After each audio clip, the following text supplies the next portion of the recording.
So hello guys, welcome back to Hills Education. In today's video we are going to solve last 10 question of math section of DOMC 2020 entrance. So let's get start.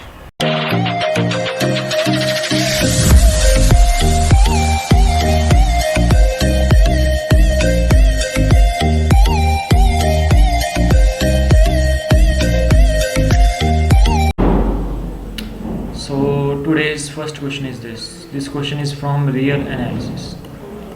Okay. This question is from real analysis. Real analysis में एक सब topic है series, उसका question है। तो ये हमें series दी हुई है, हमें फाइंड आउट करना है कि ये जो सी है, ये सी है, इसकी क्या वैल्यू हो कि ये कन्वर्ट कर जाए। सी की वैल्यू 1 हो, 1 से 0 के बीच में हो, सी ग्रेटर देन 1 हो और -1 से 0 के बीच हो। इन सब में से कौन सी वैल्यू हो। So let's find out how we can solve this. Okay, so first of all we have this series, ठीक है। so पहले हमें इस सीरीज का नेचर फाइंड आउट करना होगा। नेचर मीन्स कि ये सीरीज किन किन पॉइंट्स पर डिफाइंड है। अगर n को 0 पुट करें तो डिनोमिनेटर में 0 पुट बन जाएगा, तो टोटल वैल्यू ये क्या प्रोड्यूस करेगा 1/0 इनफाइनाइट, ठीक है, which is undefined. So for n equal to 0 it is not defined. This function is not defined. And for n equal to 1 log 1 क्या होता है 0 होता है, ठीक है। अगर log 1 0 होता है तो फिर डिनोमिनेटर में 0 बन गया, तो फिर अनडिफाइंड आ गया। तो for n equal to 0 and n equal to 1 it is not defined.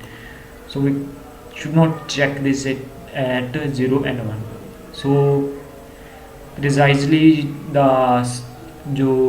जिस मिशन है वो कहाँ से स्टार्ट हो जाएगा, 2 से स्टार्ट हो जाएगा, 2 to infinity. Okay, so we have this function, we call it fn, ठीक है। ये वाला फंक्शन है, इसको हमने fn मान लिया। This is defined for n greater than equal to 2, जैसे कि हमने ऊपर देखा, ठीक है। मान लो इसको n को हम ट्रांसफॉर्म कर देते हैं x की टर्म में, ठीक है। fx स्टैंडर्ड होता है, fx equal 1/x log of x की power c, x greater than equal to. Now if for x greater than equal to 2, ठीक है, x greater than equal to 2 and c greater than 0, ये जो graph है नीचे y equal to x, ये हमेशा constant होता है, और जो y equal to log x होता है वो हमेशा इंक्रीजिंग होता है।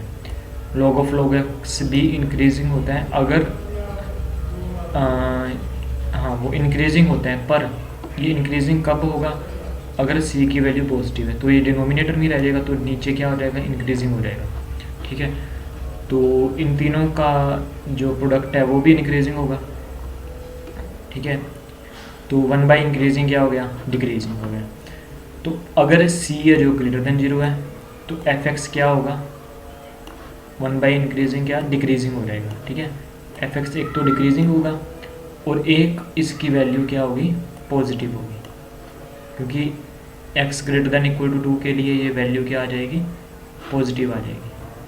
1 मिनट, ठीक है। For x greater than equal to 2 इसकी वैल्यू क्या आ जाएगी, पॉजिटिव आ जाएगी, क्योंकि log x भी पॉजिटिव वैल्यू देगा, x भी पॉजिटिव वैल्यू, तो log x भी पॉजिटिव वैल्यू देगा, तो नेगेटिव कहीं से बनेगी नहीं, ये पॉजिटिव आ जाएगी। तो अगर ये दोनों कंडीशन सेटिस्फाई हो रही हैं, positive and decreasing, then we can apply Cauchy's integral test to this.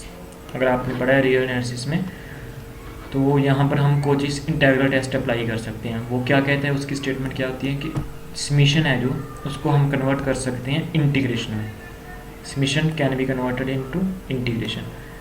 तो summation to n equal to 2 to infinity था हमारे पास, and 2 to infinity fx dx इसका इंटीग्रेशन हो गया। तो हम प्रिसाइजली इसका कन्वर्जेंस डाइवर्जेंस देख सकते हैं, इसकी लिमिट देख सकते हैं, तो इसको हम बता सकते हैं। अगर ये कन्वर्ज करेगी तो ये भी कन्वर्ज करेगी, अगर ये डाइवर्स कर देगी तो ये भी डाइवर्स कर जाएगी, ठीक है। तो let's find out case 1। Case 1 में हमने क्या माना कि अगर c है जो वो 1 ना हो, ठीक है, ये जो सी है जो 1 ना हो, तो सी या तो 1 से ग्रेटर होगा या 1 से लेस होगा, ठीक है। तो आई एन हमारे पास याद ये था, ठीक है। इसकी इंटीग्रेशन क्या आ गई, 2 to n x log of log x की पावर c, ठीक है। तो इसकी इंटीग्रेशन करने के लिए हमें एग्जैक्ट डेरिवेटिव बन रहा है इसका। log ऑफ log x का डेरिवेटिव क्या होता है, log के अंदर वाली टर्म उसका डेरिवेटिव, उसका क्या आ गया 1 by log x फिर उसका डेरिवेटिव 1 by x। तो ये इसका डेरिवेटिव है, ये फंक्शन है, ठीक है। तो log ऑफ log x की पावर ऊपर ले जाके माइनस ही हो गया, ठीक है, divide by 1 by x log x। तो इसको हम t मान सकते हैं। अगर आपने इंटीग्रेशन पढ़ा है तो ये जो फॉर्मूला है एग्जैक्ट डेरिवेटिव है, ठीक है। तो इसको t मान लिया, तो t की पावर माइनस ई, तो t की पावर माइनस ई की इंटीग्रेशन क्या होगी, t की power minus E plus 1 divide by S की पावर माइनस ई प्लस 1। तो इसकी इंटीग्रेशन क्या आ गई, log ऑफ log x की power minus E plus 1 divide by minus E plus 1, और लिमिट लग गई n to 2। तो अब अगर c है जो वो ग्रेटर देन 1 हो, ये हमारे पास एक रिज़ल्ट आ गया है, इसको हम अगर यूज़ करेंगे। अगर c है जो ग्रेटर देन 1 हो, अगर c ग्रेटर देन 1 हुआ तो c माइनस 1 क्या देगा, पॉजिटिव वैल्यू देगा। मान लो ग्रेटर देन 1 2 है, तो 2 माइनस 1 क्या होगा, पॉजिटिव वैल्यू देगा, ठीक है। अगर ये पॉजिटिव वैल्यू देगा दैट मीन्स कि मान लो इसको हमने बाहर निकाल लिया यहाँ, ठीक है। तो बाहर निकाल लिया, यहाँ पर एक माइनस बाहर निकलेगा, -1 बाई c माइनस 1 अंदर रह गया। log of log x minus c plus 1 था, ये डिनोमिनेटर में जाके c माइनस 1 हो जाएगा, ठीक है। उसकी पावर n2, ठीक है। तो अब इसकी लिमिट लगा दी, ठीक है, लिमिट लगा दी n2, ठीक है। अब इसको माइनस को अंदर ले गए, ये शफल हो जाएंगे टर्म में, ये आगे आ जाएगी, ये पीछे आ जाएगी, log of log 2 c minus 1 minus log of log n c minus 1, ठीक है। तो अब हमें इसका n की जगह पर क्या था कि n अप्रोचेस टू क्या होना चाहिए, इन्फिनिटी होना चाहिए, ठीक है। क्योंकि हमें यहाँ पर कहा था कि 2 to इन्फिनिटी, तो इसकी लिमिट ले लेंगे n अप्रोचेस टू इन्फिनिटी पे, ठीक है। अगर लिमिट ली n अप्रोचेस टू इन्फिनिटी पे, तो log ऑफ log n क्या हो जाएगा, log of log n infinite बन जाएगी, 1 बाई इनफाइनाइट क्या हो जाएगा, 0 हो जाएगा। ये वाली टर्म किसको टेंड कर जाएगी, 0 को, सिर्फ ये वाली टर्म रह जाएगी, ठीक है। ये वाली टर्म रहेगी, ये क्यों है, क्या है, ये टर्म एक फाइनाइट टर्म है। अगर इसकी लिमिट फाइनाइट आ जाती है that means it is convergent, ठीक है। ये हमने रियल एनालिसिस में पढ़ा हुआ है कि कन्वर्जेंस को डिफाइन करने का फार्मूला क्या होता है, अगर लिमिट फाइनाइट आ जाए। तो 2 to infinity f x d x converge कर गया, that means summation n equal to 2 to infinity mu n भी क्या हो गया, कन्वर्ज हो गया फॉर सी ग्रेटर देन 1 के लिए। अब सी लेस देन 1 के लिए देख लेते हैं, सी लेस देन 1 हो तो 1 माइनस सी क्या हो जाएगा, पॉजिटिव आ जाएगा, ठीक है। 1 माइनस सी मतलब सी लेस देन 1 मान लो 0.5 मान लेते हैं, ठीक है। 1 माइनस 0.5 क्या आ जाएगा, पॉजिटिव वैल्यू देगा। तो ऊपर इसी टर्म को हम 1 माइनस सी में ब्रेक कर लेते हैं, जो हमारे पास ये वाली थी, है ना। 1 माइनस सी में ही है ये, तो इसको ब्रेक करने की ज़रूरत ही नहीं है। 1 माइनस सी लिख दिया, ठीक है। log ऑफ n की power -1 minus C minus log of 2 1 minus C, हमने लिमिट लगा दी ऊपर। अब इसकी limit n approaches to infinity देख ली हमने, limit n approaches to infinity देखी तो ये इनफाइनाइट को अप्रोच कर गया, ठीक है। log of infinity is equal to infinity, तो इसकी हमारे पास लिमिट क्या आ गई, इनफाइनाइट आ गई। दैट मीन्स ये कन्वर्ज नहीं कर रहा, क्योंकि इनफाइनाइट माइनस कोई भी finite term that will give us infinite, ठीक है। तो ये कन्वर्ज नहीं कर रहा, तो इनफाइनाइट आ गई। That means for c is less than equal to 1, ये क्या कर रही है, हमारे पास डाइवर्ज कर रही है, ठीक है। Summation n equal to 2 to infinity mu n क्या कर रही है, डाइवर्ज कर रही है। Now we have case 2 when c equal to 1, ठीक है। तो एफ एक्स क्या आ जाएगा, 1 by x log of log x, क्योंकि ये यहाँ पर c है जो 1 है, तो इसको ऐसे ही लिखे रहने देंगे। तो इसकी इंटीग्रेशन ली 2 to n, ठीक है। तो log ऑफ log x का डेरिवेटिव क्या होता है, 1 by x into log x, ये डेरिवेटिव पड़ा है इसका, ठीक है। इसको हम t पुट कर सकते हैं, ठीक है। ये जो है t है, ठीक है, ये इसका डेरिवेटिव है। तो 1 बाई टी का इंटीग्रेशन क्या होता है हमारे पास, log t, ठीक है। तो ये इंटीग्रेशन होती है एग्जैक्ट डेरिवेटिव की, ठीक है, अगर आपने इंटीग्रेशन पढ़ी हुई है तो इसकी इंटीग्रेशन क्या आ जाएगी, log x की ऊपर लिमिट आ जाएगी n2, तो लिमिट लगा दी log n minus log of 2, ठीक है। तो 2 to infinity f x d x हमें फाइंड आउट करना है, तो limit n approaches to infinity i n क्या आ जाएगा, limit n approaches to infinity, इसकी वैल्यू क्या देगी ये, log ऑफ इन्फिनिटी, ठीक है, इन्फिनिटी होता है, फिर log ऑफ इन्फिनिटी, इन्फिनिटी फिर इन्फिनिटी, मतलब infinite minus this finite term will give us infinite, ठीक है। तो ये भी क्या हो जाएगा, डाइवर्स कर जाएगा, क्योंकि लिमिट है जो फाइनाइट नहीं है। That means 4c equal to 1, ये क्या कर रहा है, डाइवर्स कर रहे हैं। तो हम कह सकते हैं कि ये कन्वर्स कर रहा है only if c greater than 1, जो हमने फर्स्ट केस लिया था। फर्स्ट केस में हमारे पास लिमिट इसकी फाइनाइट आई थी। फर्स्ट केस कौन सा था, ये वाला, ठीक है, जब हमने c को ग्रेटर देन 1 लिया था, ठीक है। तो we can say that this is un is convergent if and only if c is greater than 1, ठीक है, and divergence if 0 to c is less than equal to 1 भी इसमें इंक्लूड है, ठीक है।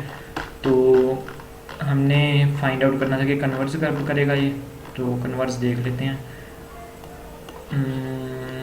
कन्वर्जेस इफ, ये वाली third option c greater than 1, greater than 1 के लिए कन्वर्स कर रहे हैं, तो ये हमारे पास करेक्ट आंसर हो गया इसका, ठीक है। So now let's move to second question of today. This is the second question.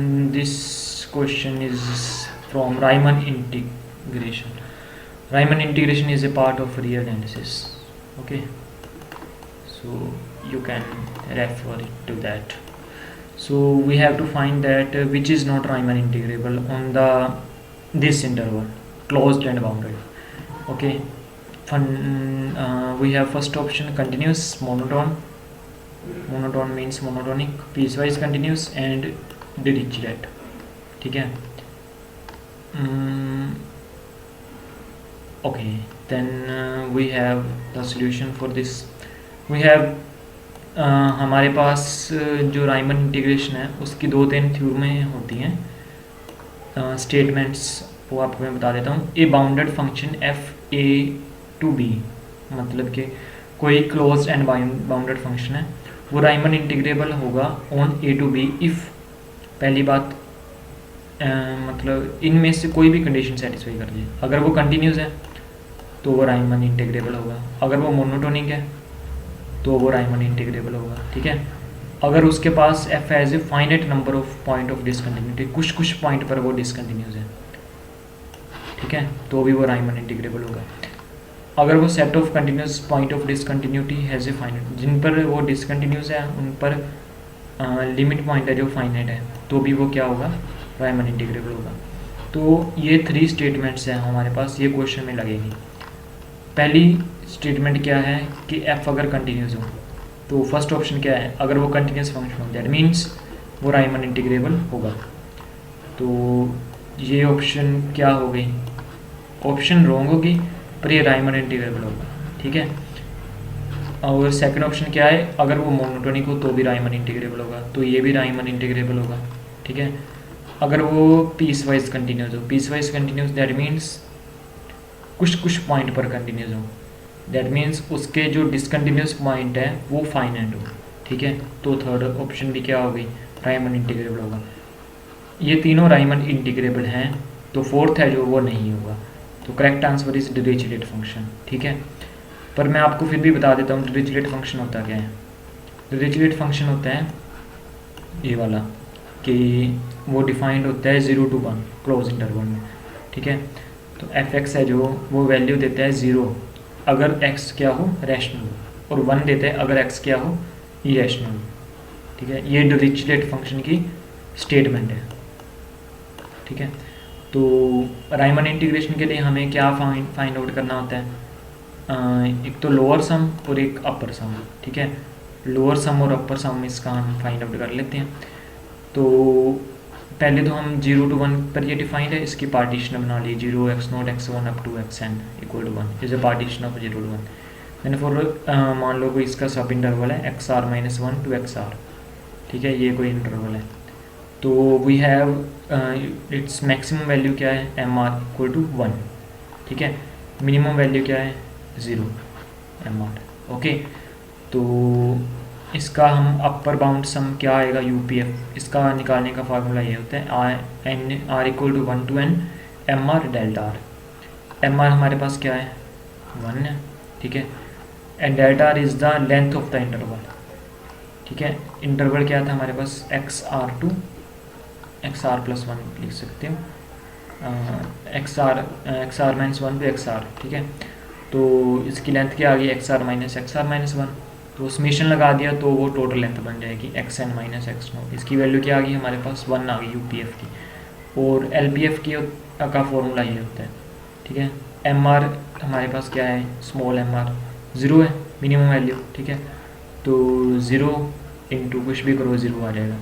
तो अगर वो राइमन इंटीग्रेबल होगा तो यूपीएफ इक्वल टू एलपीएफ आएगा, पर यहाँ पर क्या है, इसकी वैल्यू 1 आ रही है, इसको 0 आ रही है, ये दोनों क्या है इक्वल नहीं है, ठीक है। That means Dirichlet function is not Riemann integrable. Okay, so it is not Riemann integrable. So we can say that our correct answer is Dirichlet function. अगर आपको फिर भी नहीं पता कि Dirichlet function क्या होता है, अगर आपको क्वेश्चन में पेपर में ये आ जाए, तो हमारे पहले 3 ऑप्शन हैं जो वो तो करेक्ट हैं, कंटिन्यूस है, मोनोटोन है, ये तो होते हैं Riemann integrable, piecewise continuous भी होता है, पर ये तीनों होती हैं, तो 4th ऑप्शन बच गई, 4th ऑप्शन नहीं होता, ठीक है। ऐसे भी आप लगा सकते हो ऑप्शन एलिमिनेट करके, पर आपको पता होना चाहिए वैसे डिरिचलेट फंक्शन क्या होता है। आई होप सो अब आपको इसका पता चल गया होगा। So now we have today's third question. So this is today's third question. This question is from Euler theorem. Okay, ये बहुत इम्पोर्टेंट थ्योरम है,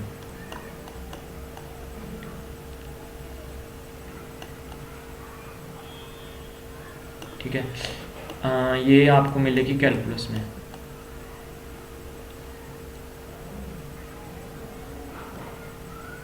ठीक है, कैलकुलस में आपको मिल जाएगी।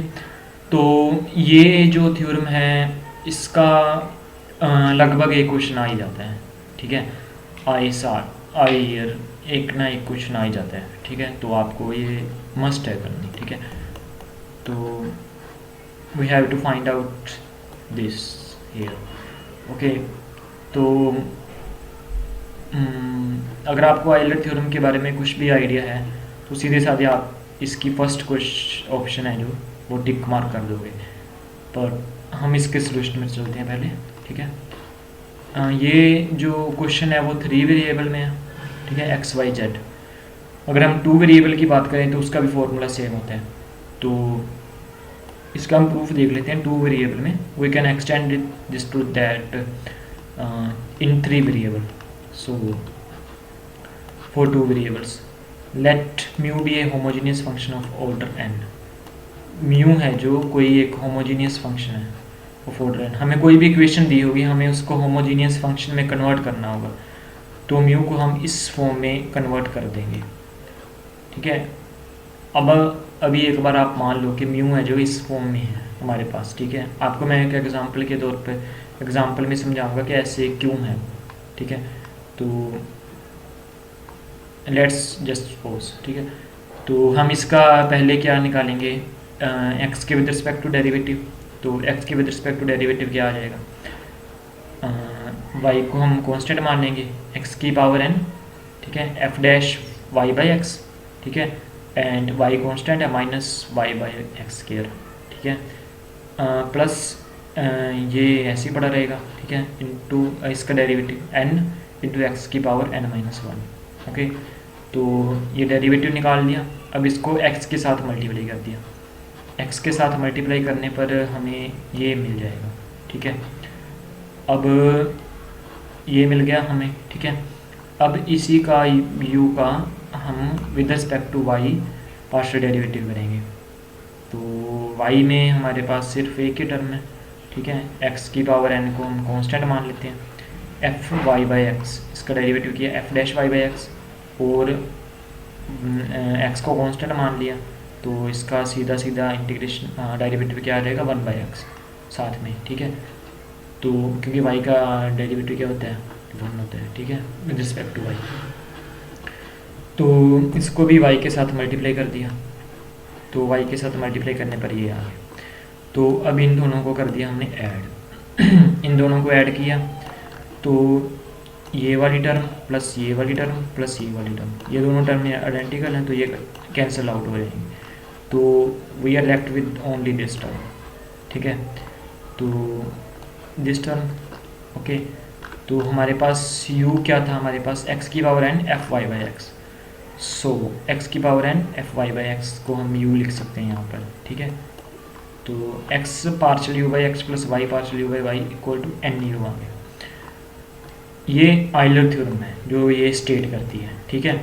पर अगर ये हमारे पास u है जो वो किसी और वेरिएबल की फॉर्म में दिया हो, मान लीजिए z, तो आइलर थ्योरम है जो उसका फॉर्मूला क्या होगा, क्योंकि हमारे पास यहाँ पर u है जो ये रहा, ये फंक्शन में दिया हुआ है, ठीक है, क्वेश्चन में, मतलब कि ये कोई z है, इसमें u दिया हुआ है, ठीक है।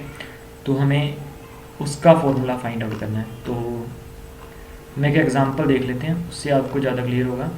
अगर u है जो ये रहा, ये है, ठीक है, साइन इनवर्स x की पावर 1/4 प्लस y 1/4 ये दिया हुआ है, ठीक है। तो इसको इधर ले आए तो साइन u बन गया, ठीक है, तो ये बन गया। अब साइन u को हम z मान लेते हैं, ठीक है।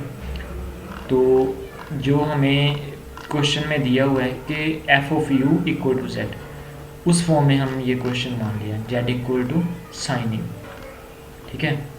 तो इस फॉर्म में हमें दिया हुआ है। तो next we have z equal to this, इसमें से हम न्यूमिनेटर में x की पावर 1/4 को बाहर निकाल लिया, ठीक है, और डिनोमिनेटर में से x की पावर 1/5 को बाहर निकाल लिया। तो हमारे पास ये टर्म बन गई y बाई एक्स की फॉर्म में, ये भी बन गई y बाई एक्स की फॉर्म में, ठीक है, क्योंकि ये हमें इसको होमोजीनियस बनाना था टर्म को। होमोजीनियस का मीनिंग मतलब कि होमोजीनियस का मीनिंग होता है कि वो टर्म है जो वो एक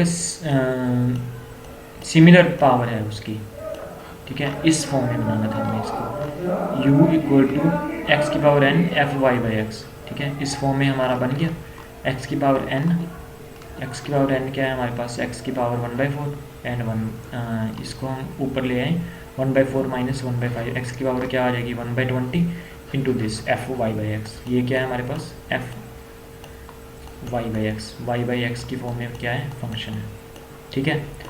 तो इस फॉर्म में हमारे पास आ गया। तो इस पर अगर हम आइलर थ्योरम लगाएं तो हमारे पास इसका फॉर्मूला ऊपर हमने प्रूफ किया है कि इक्वल टू एन यू होता है। ये एन क्या है हमारे पास, ये होता है एक्स की पावर एन, ठीक है। तो एन की वैल्यू हमारे पास क्या आ गई 1/20, दैट मीन्स 1/20 इंटू जेड हमारे पास, क्योंकि हमने जेड की फॉर्म में लिए तो x partial z by x आएगा यहाँ पर, plus y partial z by Y equal to 1/20 z. तो जेड हमारे पास क्या है यहाँ पर साइन यू, ठीक है। तो साइन यू हमारे पास इसका partial derivative with respect to X, and here partial derivative of sine U with respect to Y. So partial derivative with respect to X क्या आ जाएगा cos U partial you by X, यहाँ पर cos U partial you by Y equal to 1/20 sine U. So cos U and इसमें common आ जाएगा, इधर ही जाके हम डिवाइड कर सकते हैं उसको, ठीक है। X partial you by x plus y partial you by Y equal to 1/20 sine u by cos u क्या आ गया tan u।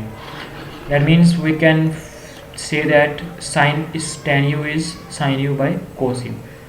Sign u is f of z, ठीक है, क्योंकि एफ ऑफ हमारे पास क्या था z equal to sine u, ठीक है, एंड कोस यू क्या है उसका derivative, that means F of Z divide by F dash Z. That means अगर वो टर्म u है जो वो किसी और वेरिएबल की टर्म में दी हुई है, तो उसका फॉर्मूला क्या आ जाएगा, ये है हमारे पास n into F of that u divide by F dash of u, ठीक है, F of u divide by F dash u, ठीक है। सो ये हमारे पास 2 वेरिएबल के लिए था, we can extend this to 3 variable, 3 variable में एक जेट और ऐड हो जाएगा, तो फॉर्मूला यही रहेगा, ठीक है। तो ये देख लेते हैं हमारे पास ऑप्शन में है कि नहीं। We have this in option, yes this is our first option, so we have the correct answer is first option. Okay, now we are moving ahead, so we have 4th question next। okay, so this question is from coordinate geometry, ठीक है। हमने कहा है कि the condition for the line, this line is to touch the curve this, ठीक है। तो ये फाइंड आउट करना है कि हमारे पास t की वैल्यू क्या होगी। अगर कोई भी लाइन है जो किसी भी कर्व को टच कर रही है, that means that line is tangent to that curve. Okay, so firstly we will find the tangent to this equation, ठीक है, और उस टेंजेंट को इसके साथ हम कंपेयर कर देंगे। तो हमारे पास ये ऐसी कोई हमारे पास बन जाएगी स्टेटमेंट, तो उससे हम p की वैल्यू फाइंड आउट कर लेंगे, t की वैल्यू, ठीक है। So by reading this question we should have the approach that if this line touch this curve, that means that is tangent to it, so we will apply the tangent formula। okay, so let's find out। we have this curve। okay, so tangent का formula निकालने के लिए, tangent की equation निकालने के लिए क्या होता है, we have this equation of tangent, y minus y1 okay equal to m x minus x1। here m specify the slope, ठीक है, m क्या होती है, स्लोप, ठीक है। तो firstly we will find the slope. Okay, so we will derivative with respect to x। अगर हमने इसका डेरिवेटिव कर दिया तो डेरिवेटिव करके हमारे पास 3/ax/a का स्क्वायर प्लस 3/by/b का स्क्वायर इंटू dy/dx। ओके, ये टर्म इधर राइट हैंड साइड पे लेके जाके हमारे पास dy/dx की वैल्यू ये आ जाएगी, ठीक है, ये वैल्यू आ गई। So we have this equation, so we will put that in this m। Okay, so हमने ये y को हमने कैपिटल Y मान लिया, मान लो, ठीक है, दूसरे को स्मॉल y मान लिया। तो capital Y minus y equal to this slope x minus x, ठीक है। तो by reshuffling this terms we will gate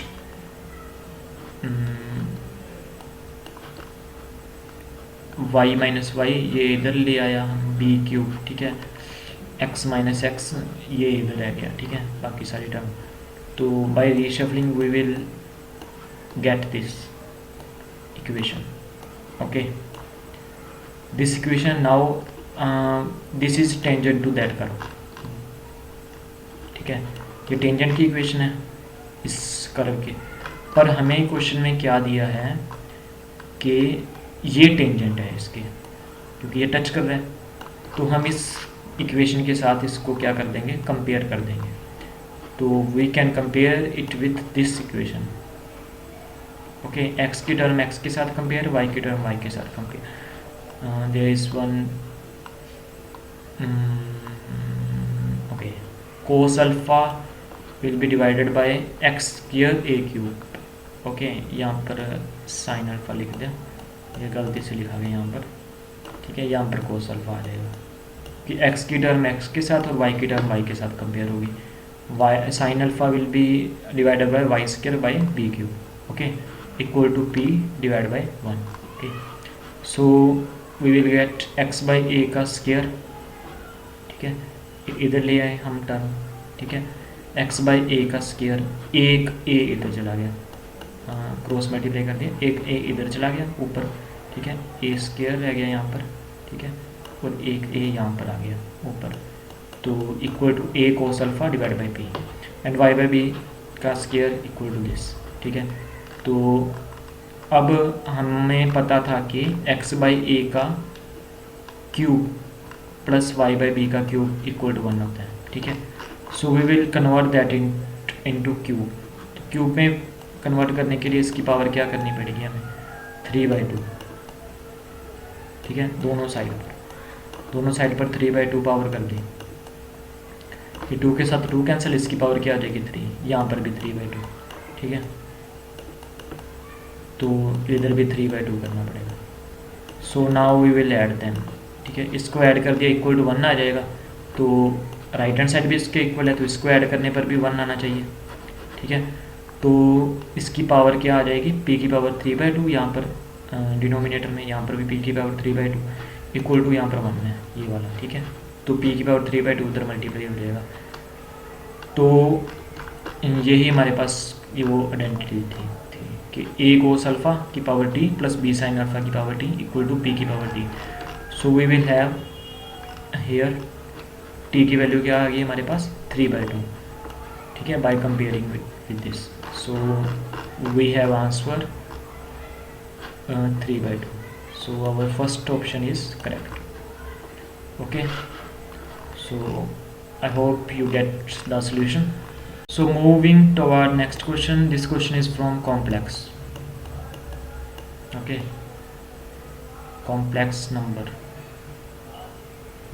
okay, this is from complex. So we will have to find that for z belongs to complex, e की power z is what, periodic, increasing, odd or even. So let's find that out. Okay, we let w equal to is e की power z. So z is from complex we have given. Okay, so we can put it as z equal to e की power x plus iota y. Okay, so e की power x into e की power iota y, ठीक है।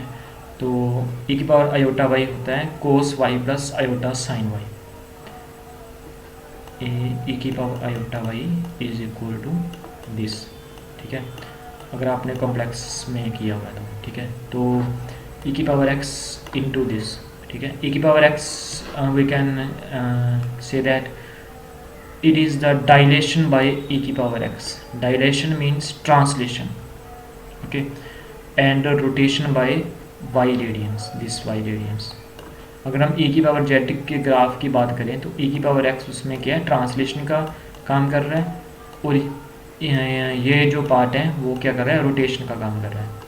तो firstly find out e की power x graph, this is the e की power x graph, okay, x belongs to real number है क्योंकि x है जो रियल नंबर में है, ठीक है। And let's now find out e की पावर z ग्राफ, ओके, क्योंकि ये जो ग्राफ है वो रोटेशन का काम कर रहा है, एंड e की पावर x है जो वो डायलेशन का काम कर रहा है, ट्रांसलेशन का काम कर रहा है, ठीक है। तो इसका e की पावर z का ग्राफ क्या होगा, कुछ ऐसा होगा। मान लीजिए इमेजिनरी एक्सिस है एंड ये रियल एक्सिस है, ठीक है। तो क्योंकि इसके साथ cos y and iota sine y है, ठीक है। So this graph is from this cos y is periodic, ठीक है, and sine y is also periodic with a period of 2 pi, okay, and so this will only translate graph and this will rotate graph. So this whole graph e की power z will be lying in between 2 pi. So let's say it iota pi and minus iota pi. This is the 2 pi period of this graph. Okay, इसमें कोई ना कोई graph होगा, जैसे भी होगा, मान लीजिए ऐसे ग्राफ होगा। इसका जो एक्चुअल ग्राफ बनेगा वो ऐसे बनेगा, ऐसे। ऐसे क्यों बनेगा, क्योंकि अगर जेड को हम 0 पुट करें, ठीक है, जेड को 0 पुट किया तो e की पावर 0 क्या हो गया 1, ठीक है, तो एक वैल्यू क्या आ गई 1 पर आ गई, ठीक है। तो जेड 0 दैट मीन्स x भी 0 है एंड y भी 0 है, ठीक है, दैट मीन्स x भी 0 है एंड y भी 0 है। तो e की पावर x क्या कर रहा है, ट्रांसलेटर का काम, ठीक है। तो x को 0 पुट करने पर यहाँ पर वैल्यू आ गई and this will be a rotation wise. So अगर हम इसकी वैल्यू को शफल करें y की वैल्यू को, तो ये ग्राफ है जो इधर शफल हो जाएगा। क्यों इधर शफल, इधर ही क्यों शफल होगा, ठीक है, इधर क्यों होगा, क्योंकि ये हमारे पास जो है आयोटा पाई है, ठीक है, एंड ये है हमारे पास जो माइनस आयोटा पाई, ठीक है। तो we have this value here, so इसके बीच में ग्राफ रहना चाहिए, तो ऐसे ये ग्राफ का ये नेचर होगा, ठीक है। और e की पावर 1 पर यहाँ पर आ जाएगा, ठीक है, आगे ट्रांसलेट हो जाएगा ग्राफ x की वैल्यू चेंज करने पर, तो ऐसे ग्राफ बन जाएगा एंड देन ऐसे बन जाएगा ग्राफ, ठीक है, ये इसका ग्राफ बनेगा, ठीक है। तो ग्राफ को देखकर हम इसको कह सकते हैं कि ये ग्राफ ना तो इंक्रीजिंग है, जो फर्स्ट ऑप्शन थी हमारे पास, सेकंड ऑप्शन थी, इंक्रीजिंग तो नहीं है। और इवन एंड पीरियोडिसिटी की बात हम बाद में करते हैं, ठीक है, तो इंक्रीजिंग तो नहीं है यहाँ से, ठीक है, इंक्रीजिंग ऑप्शन क्या होगी, रिजेक्ट होगी। So now we will check whether this this function is odd or not. So for odd function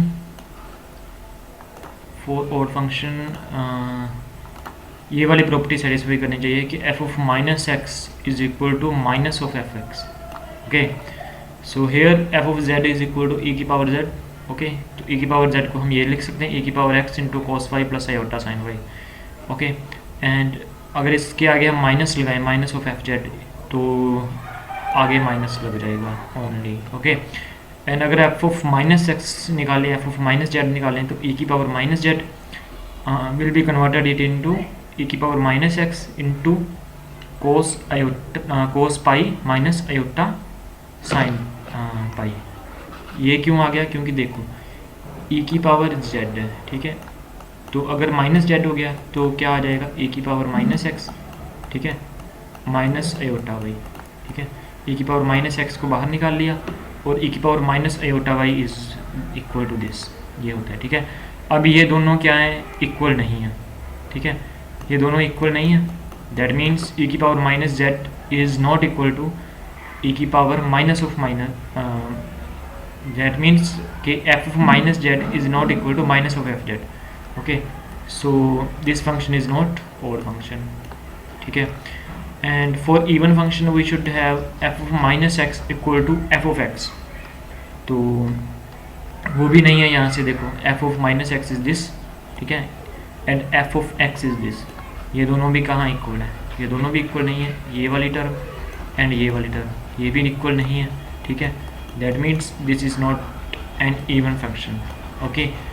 अब हमारे पास तीन ऑप्शंस यहाँ से रिजेक्ट हो गई, कौन कौन सी, एक तो इंक्रीजिंग की, एक ओड की और एक इवन की। रह गई पीरियोडिक, वो देख लेते हैं है कि नहीं, ठीक है।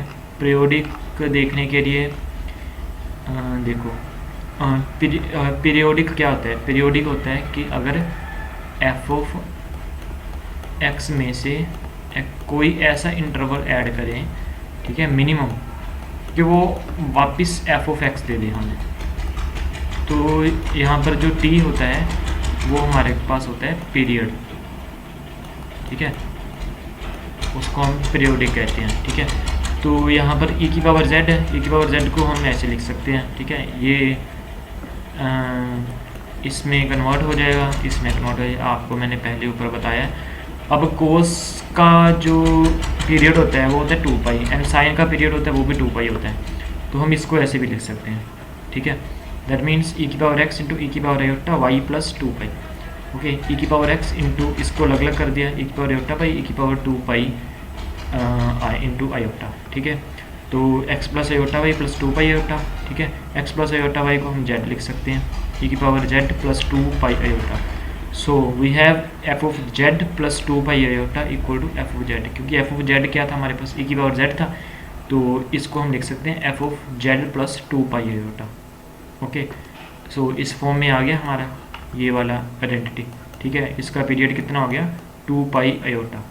सो दिस हमारे पास e की पावर जेड फंक्शन है जो, वो हमारे पास क्या बन गया, पीरियोडिक बन गया। So we have the answer of this question is first option. Okay okay, सो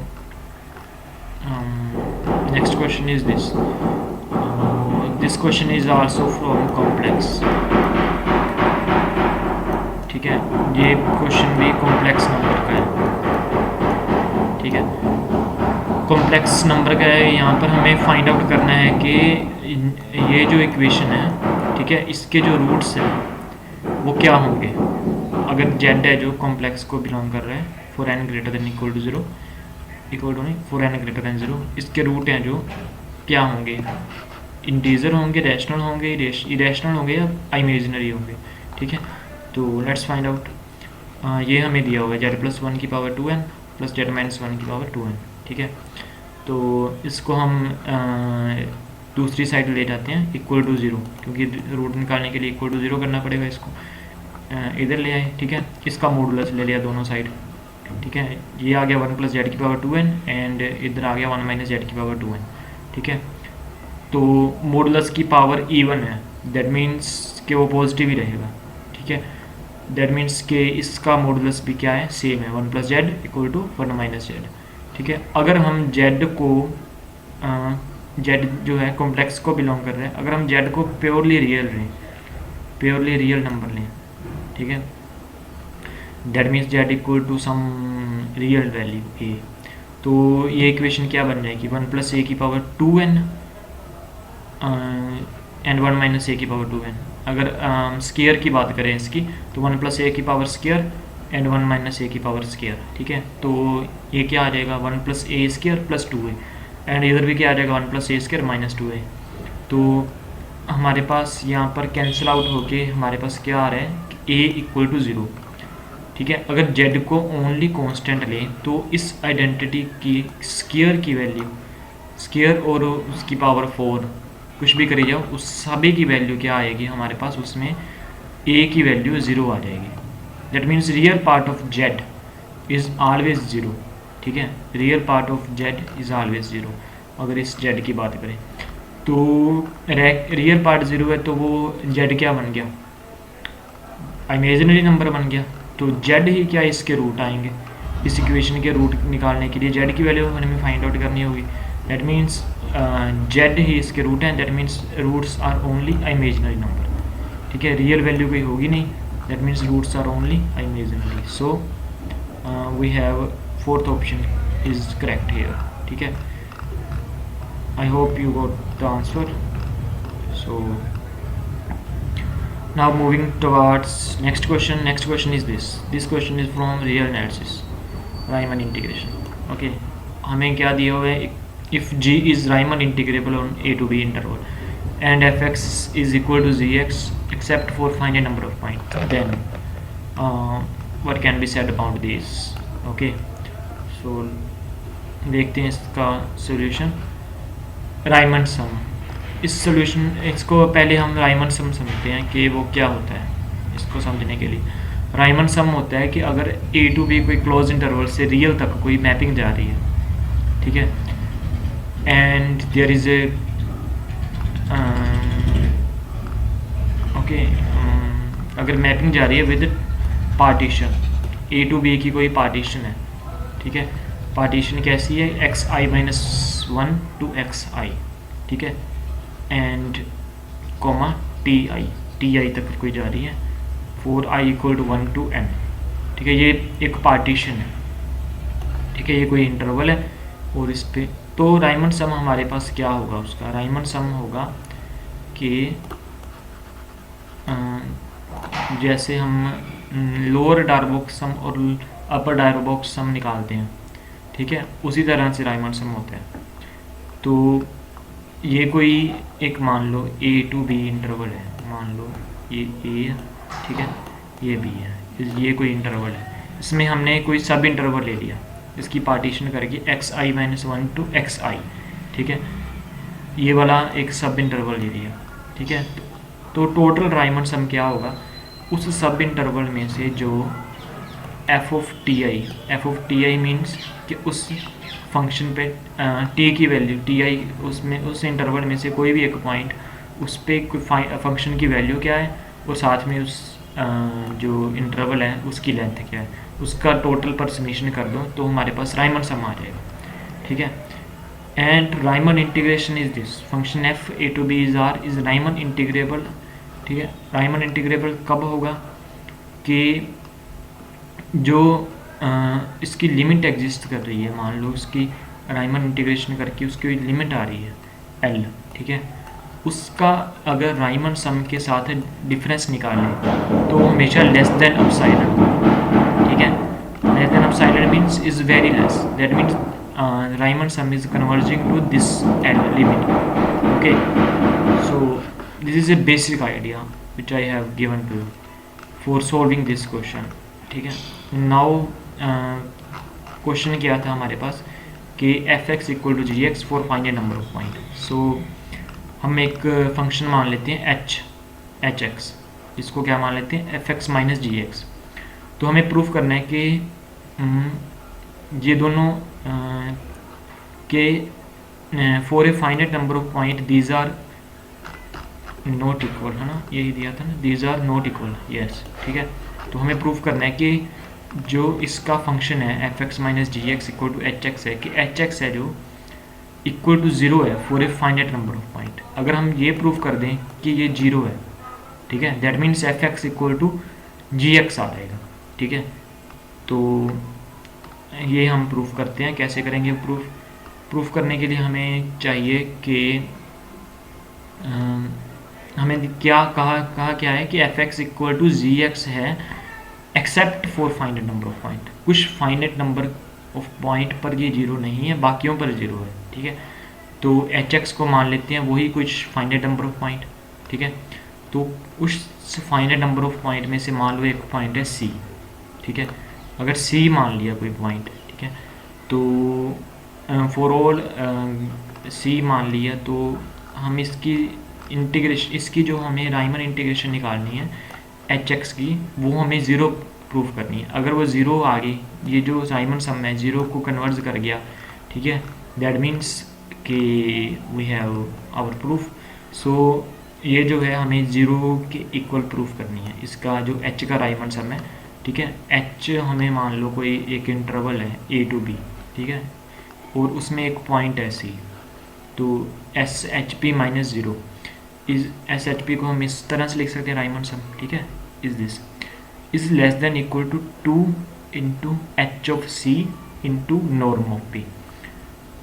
अब ये कैसे लिख दिया, ये ऐसे लिख दिया कि हमने लेट किया था कि जो डेल्टा है, डेल्टा क्या है, वो इंटरवल है, ठीक है, वो लेस देन है एप्सिलॉन बाय 2 एच ऑफ सी के, ठीक है। तो यहाँ से हमारे पास क्या प्रूफ हो गया कि ये लेस देन हो गया 2 of H of C. H of C मतलब ये जो सी पॉइंट था उस पर एच ऑफ एक्स की वैल्यू, ठीक है, वो वैल्यू हमने लिख दी यहाँ पर। और पी क्या है, ये नॉर्म है, इस इंटरवल की लेंथ टोटल, ये तो एक उसमें एक इंटरवल हो गया जहाँ पर वो पॉइंट एग्जिस्ट करता है, ठीक है, और उस टोटल इंटरवल की लेंथ से तो हमेशा वो छोटा ही होगा, ठीक है। तो 2 एच सी, ठीक है, एंड टोटल इंटरवल की लेंथ क्या होती है डेल्टा, 2 एच सी डेल्टा क्या आ गया हमारे पास, एप्सिलॉन आ गया, that means this is less than equal to epsilon, that means it is Riemann integrable. Riemann integrable है तो इसकी लिमिट, इसकी राइमन इंटीग्रेशन क्या आ गई, ज़ीरो आ गई, इसकी ज़ीरो आ गई, दैट मीन्स एफ माइनस जी लिख सकते हैं यहाँ पर, इक्वल टू ज़ीरो आ गया, that means F X equal to G X आ गया, ठीक है। इतना बड़ा प्रूफ करने की बजाय आप ये सीधी स्टेटमेंट भी आप याद कर सकते हो कि जो राइमन इंटीग्रेशन है that does not depend on finite number of point. अगर इनफाइनाइट नंबर ऑफ पॉइंट है जो वो एक ही पॉइंट पर कन्वर्ज कर रहे हैं, और कुछ पॉइंट है जो वो एक पॉइंट पर नहीं कन्वर्ज कर रहे, that does not effect the Riemann integration, ठीक है। तो वो राइमन इंटीग्रेबल होगा। तो उसका सीधा साधा ये आंसर भी हम दे सकते हैं, क्योंकि ये find the number of point के लिए वो यहाँ पर दिया कि except for find the number of point, तो उसके लिए वो राइमन इंटीग्रेशन पर कोई इफेक्ट नहीं पड़ेगा। So this is the right answer. Okay, so now move towards next question. So we have next question is this is if cos alpha plus cos beta plus cos gamma equal to sin alpha plus sin beta plus sin gamma is equal to 0, then we have to find the value of this. Okay, ये question भी हमारे पास क्या है, complex क्या है, ठीक है।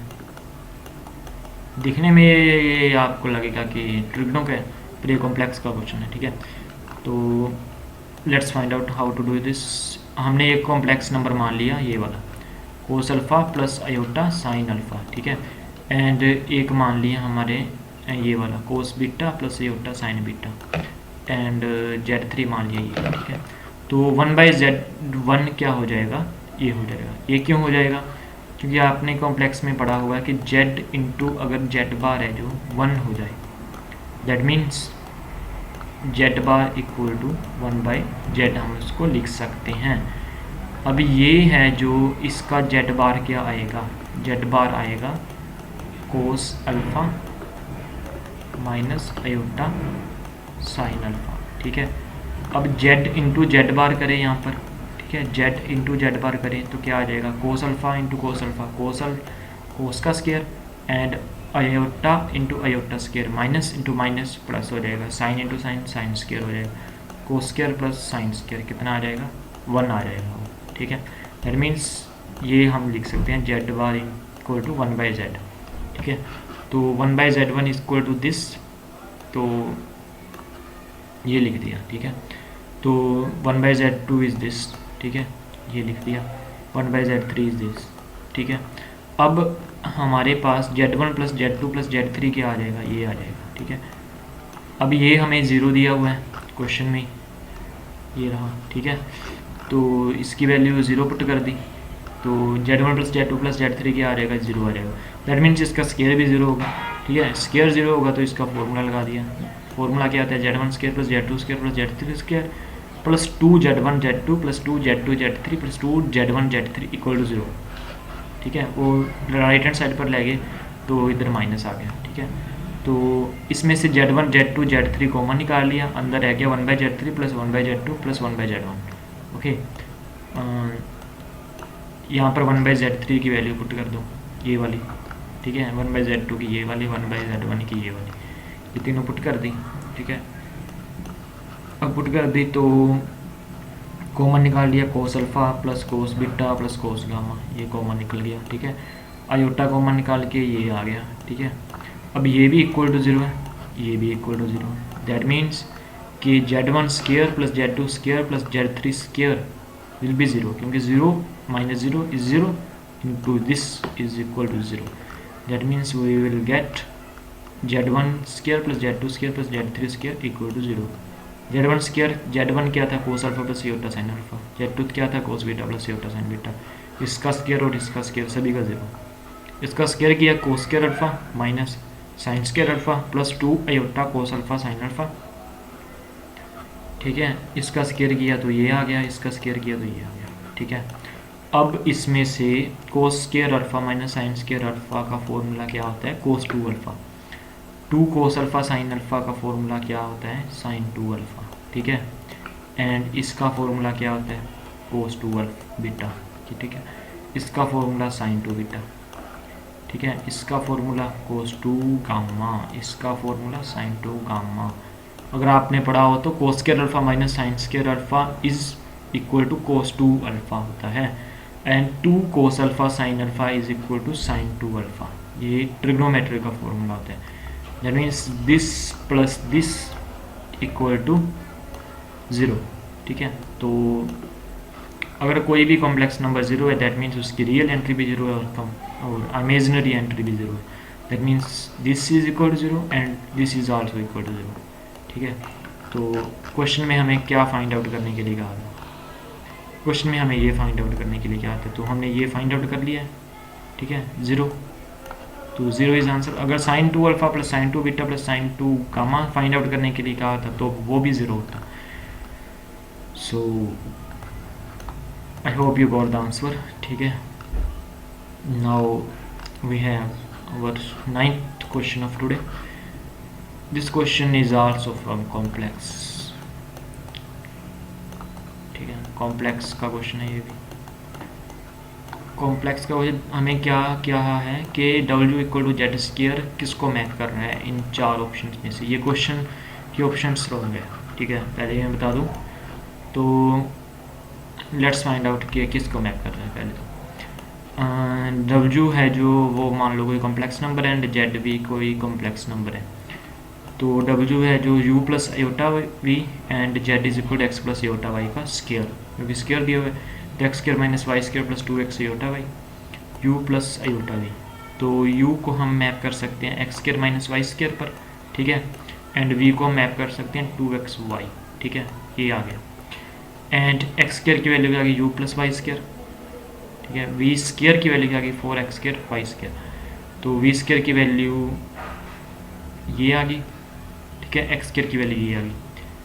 ठीक है, अब वी स्क्वायर की वैल्यू में हम एक्स स्क्वायर की वैल्यू पुट कर दी ऊपर, यू प्लस वाई स्क्वायर ये पुट कर दी। ये इक्वेशन हमारे पास एक आइडेंटिटी आ गई जो इन दोनों की फॉर्म जो कि W equal to z square specify कर रहा है, विच इज़ ए पैराबोला। अगर यहाँ से आपको पता नहीं लग रहा पैराबोला कैसे है तो आपको मैं यहाँ से बता देता हूँ। लेट एक्स इक्वल टू 1/2 कोई भी वैल्यू उठा लो, X equal to 1/2, X equal to 1/2 तो वी स्क्वायर की वैल्यू क्या आ जाएगी। पहले बात तो यू की वैल्यू क्या आ जाएगी, यू की वैल्यू आ जाएगी 1/4 माइनस फाइव स्क्वायर। ठीक है, वी की वैल्यू ये आ जाएगी वी इक्वल टू वाई। तो u equal to this, v equal to y. Then v की वैल्यू हमारे यहाँ पर पुट कर दी। ठीक है, ठीक है, वाई की जगह पर। ठीक है, तो v square equal to 1/4 minus u, 1/4 common निकालिए 1 माइनस यू, माइनस 1/4 कॉमन निकालिए u minus 1। So this specifies a parabola.